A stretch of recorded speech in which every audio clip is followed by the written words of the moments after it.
Affiliate Alchemy, transforming clicks into cash with tech and UX.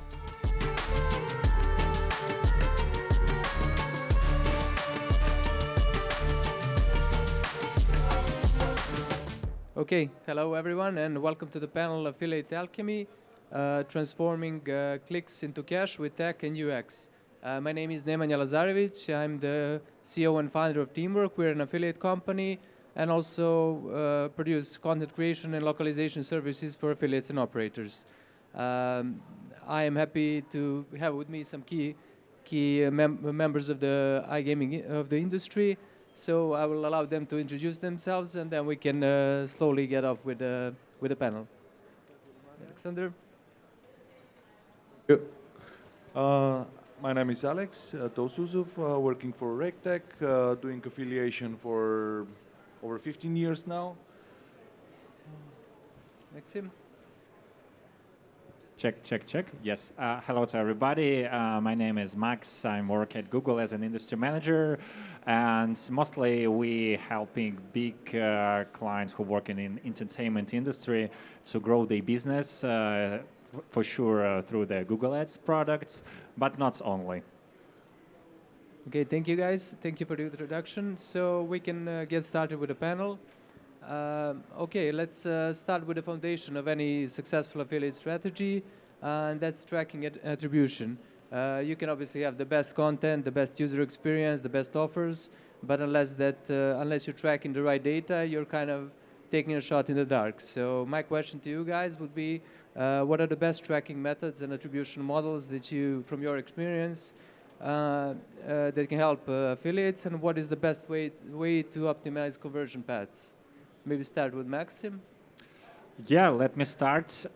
So maybe before discussing about different attribution models, I would say, so it's really take into account, hi Tal. Hi, welcome Tal. Yeah.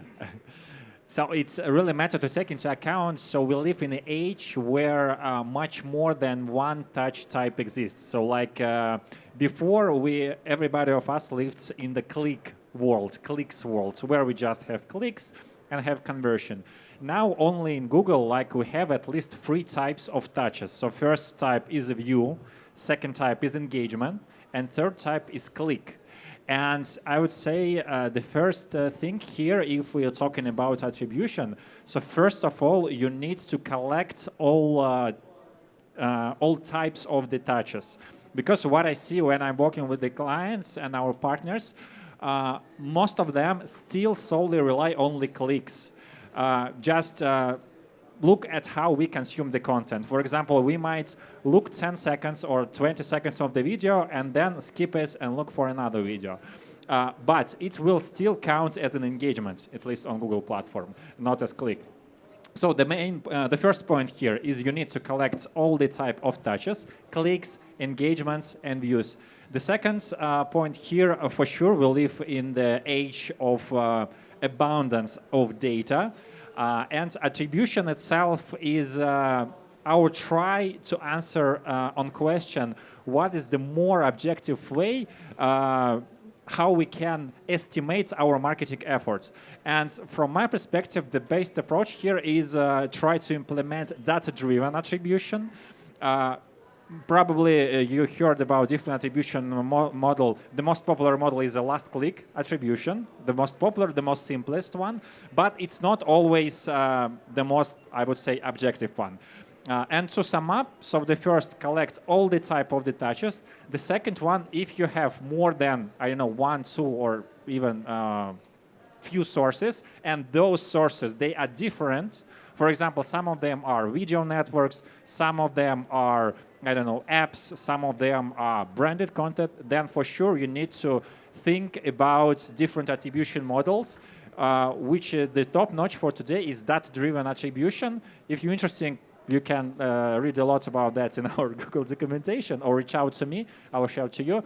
But for sure, I think last click model is something which we need to say goodbye in the nearest time. Okay, thank you very much, Maxim. Aleksandar, you want to chip in? Yeah, just to add to that, as an affiliate for us, it's also very important to monitor the views as well. and to make sure that the clicks are very good clicks, because not all clicks are equal, and Yeah, before making any efforts to turning them into cash, it's important to make sure we know where they come from and if actually they're good. We cannot make a good pizza if we have rotten tomatoes or green tomatoes, so we need to have good value so we can then put our efforts in turning them into cash. Yeah, I agree. That's important to have the right ingredients so you have the great final product. Okay, thank you guys. Tal, do you have something to add or shall we move to the next one? Thank you. Okay, so artificial intelligence, AI, and automation are increasingly being used in the digital entertainment industry for driving traffic and player engagement. And these tools can obviously save time and improve efficiency for both affiliates and operators.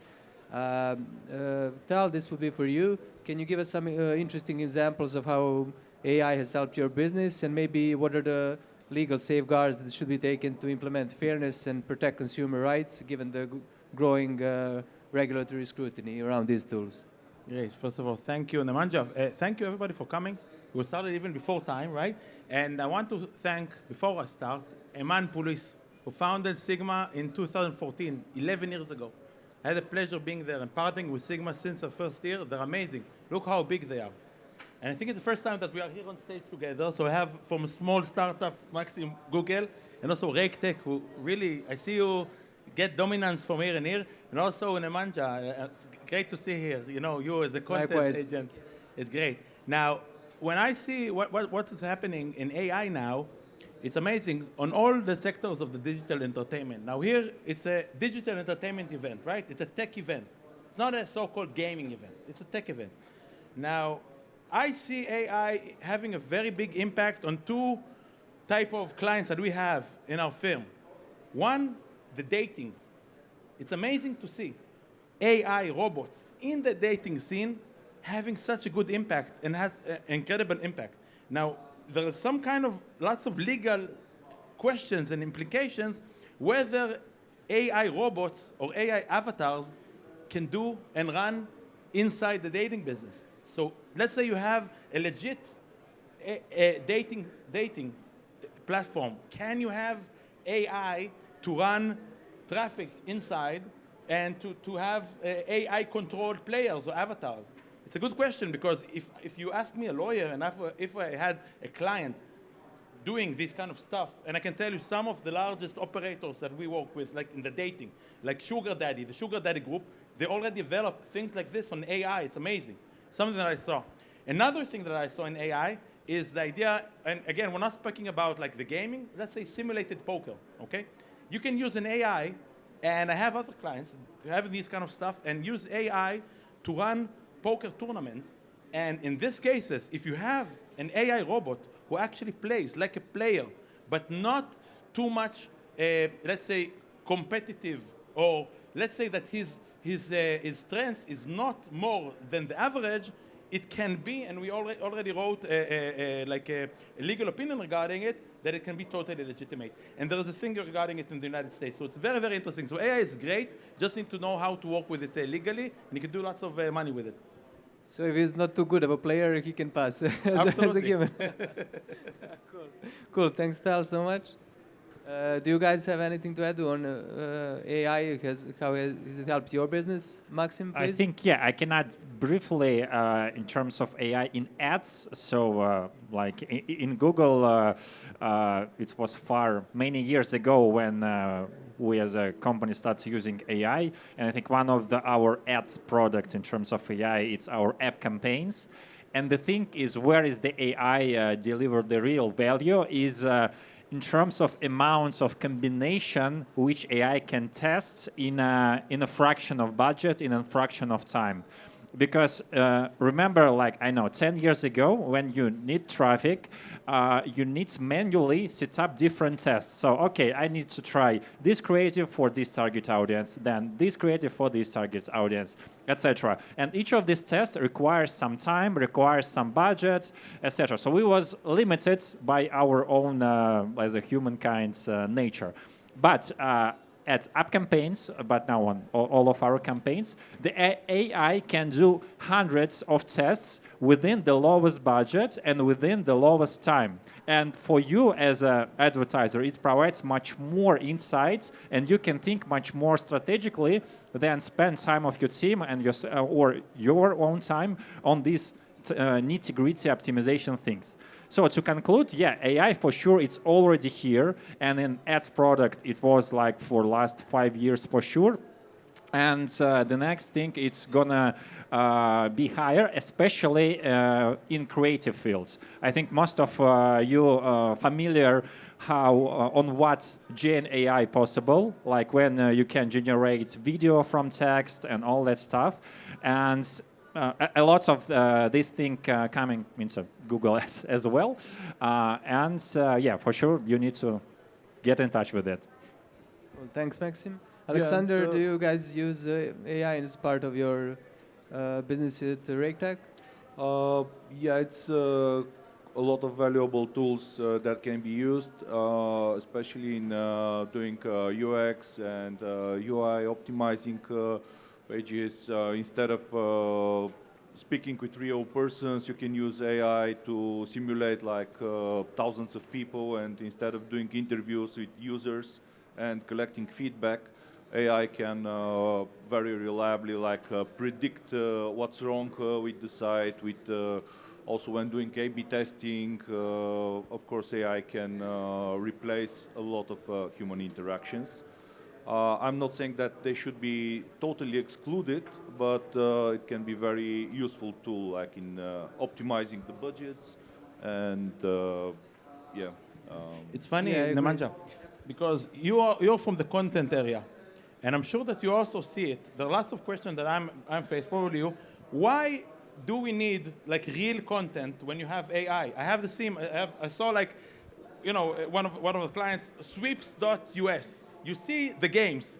You see the difference between AI generated games and AI generated and regular human.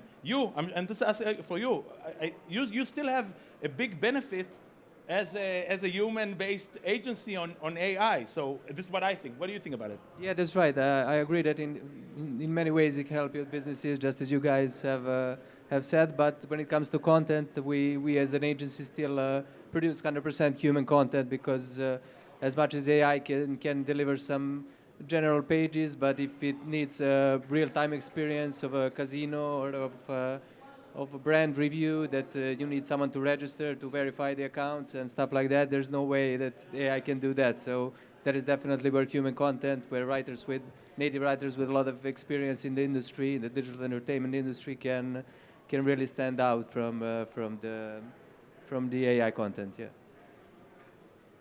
Okay, thanks a lot, guys. So let's move to the next question. This is quite an important one. So yeah, speaking from my own experience, because we also do affiliation as well, I know it's really hard to bring traffic to your sites, but it's probably even harder to make that traffic convert. So with that in mind, can you guys tell us what are some of the most efficient conversion rate optimization strategies that you guys use to improve to get that player retention and to get the players improve like profit margins in the end? Alexander? Well, for us, it's the key is to work together with operators and make sure, yeah, we advise them on very often on optimizing the user experience, making sure that usability is priority. Again, like personalization is a key factor here. I'm surprised that it wasn't mentioned before, because now we see this everywhere in all the production, like from Amazon, Netflix, everywhere. Personalization is a key, and we see now in digital entertainment it's key. So AI can also help very much. It was mentioned even in previous panel for retaining customers and giving personalized experience. So this helps like a lot in conversion, in retention the players, and ultimately taking the maximum from the traffic. Yeah, exactly. Thanks, Alexander. Maxim, do you wanna? Yeah, I would add, so what I see from my sites, I think 2024 really huge trend was web to app. So like when we try to convert user on the web and then continue to deliver the product, the value on the app. Really good examples here, maybe you're familiar, is fitness and health industry, which is really great with this type of funnel. Probably some of you noticed such long quizzes where you've been asking for what is your age, what is your lifestyle, etc., etc. But the thing is, the idea of such a quizzes is to involve user on the top of the funnel as high as possible, and in the end, to convert this user into paying payer user, and then continue to deliver the product itself. It might be on the app, it might be on the web, but the thing is, I would say, the distance from touch, which might be click, engagement, or view, to the conversion is become closer and closer. And in terms how you can deal with this distance is, as I said, is web to app. So try to convert on the web. It's still possible to convert on the app, but because like the app auction itself becomes pretty, I would say, competitive. On the web, we still have a lot of traffic which not covered by huge competition, especially on mobile web. You know, everybody knows. So Google have a lot of search traffic, but we not have only search. We have huge YouTube. We have huge display network. We have huge mobile web, which is far less competition. And here, if you will apply this funnel approach to the, let's say, less red ocean in terms of traffic, you can win pretty significant numbers. Thanks, Maxim. Tal? I will relate to that. We all speak here about the technology, about why it's so important, AI, and from the startup Google and everybody. But you know, I think that, and it's not mentioned all the time, but the most important thing in my mind is the people. Okay, the people. You know, so Raketech take really good people and get better. And you have your own team in Serbia, good people, you know? It's like, you can take them all around the world, but it's the team. And I think, and you're actually based in Dubai. Actually, you came from outside of Dubai, and you work with international people in Google, in your specific team.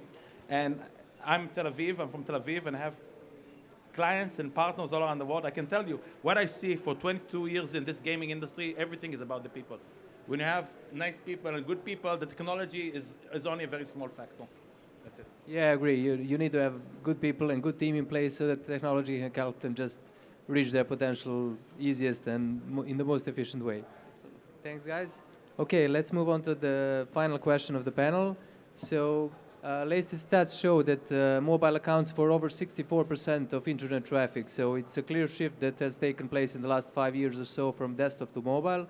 And I think we can all agree that if you're not optimizing your content for mobile websites, you're missing out on a big chunk of profit. So can you guys tell us how important it is how important are things like responsive web design and seamless user experience on mobile to getting that the traffic to convert easier and in the most efficient way?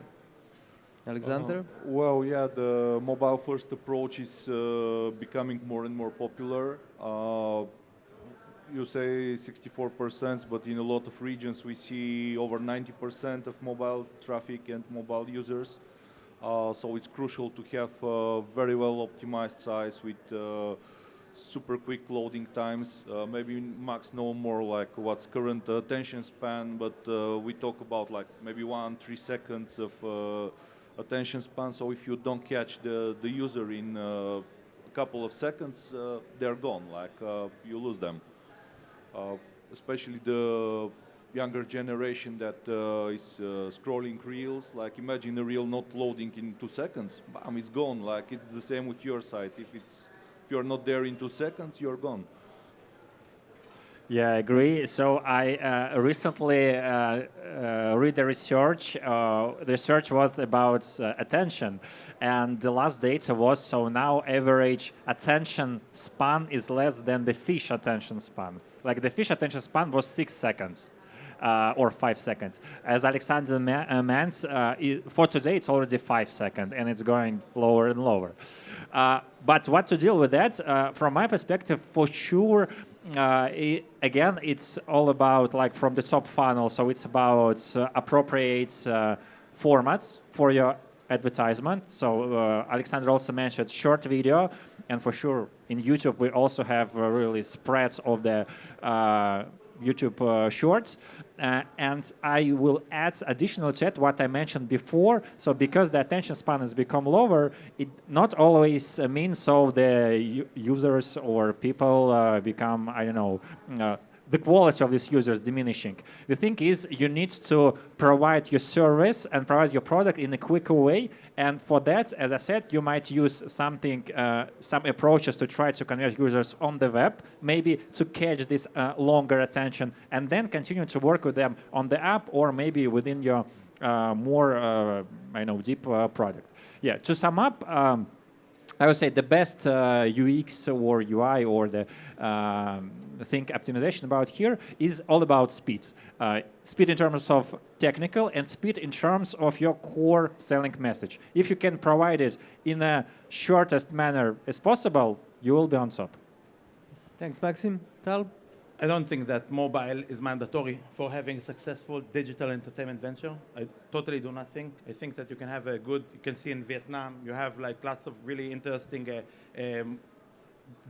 sites, digital entertainment sites that have mobile web or web without an app, does millions and billions. Really, really nice stuff. Also in the dating site, you can see sugar daddy with a web without a really tough mobile app. And also you can see in all of the US markets, you can see even Steak.us started with or Sweeps.us. They start with a Sweeps. They start with a website and not with a mobile. So it's nice to have. It's good, but I think that people can do lots of money even without it, even at the starting point.